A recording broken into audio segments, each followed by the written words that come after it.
Welcome to the Morton Grove Fire Department Training Division. Today we're going to talk about the four-way valve. Some may call this the wheel chock. Well, if you know nothing about pump operations, that's all it's good for. The purpose of this is to allow lead-ins of 200 feet or longer of 4-inch large diameter hose to the fire. We all know that the best place to put our pumper is at the hydrant to get the most out of it.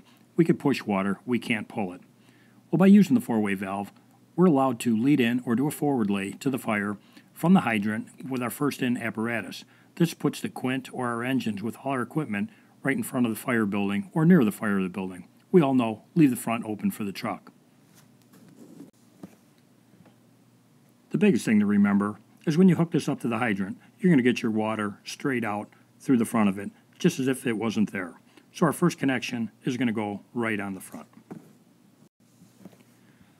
Once the hydrant is open, the water is going to come straight through the valve to the front. As long as the gate valve is closed on the left-hand side, water cannot escape there.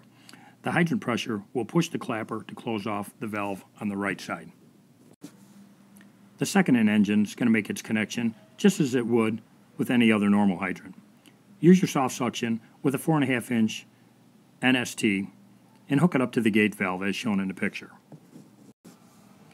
You can then control water to your engine when you're ready for it by simply opening up the gate valve. Once the second engine has water and they're ready to make their connection, they're going to connect their discharge up to the right side of the valve as shown here in red.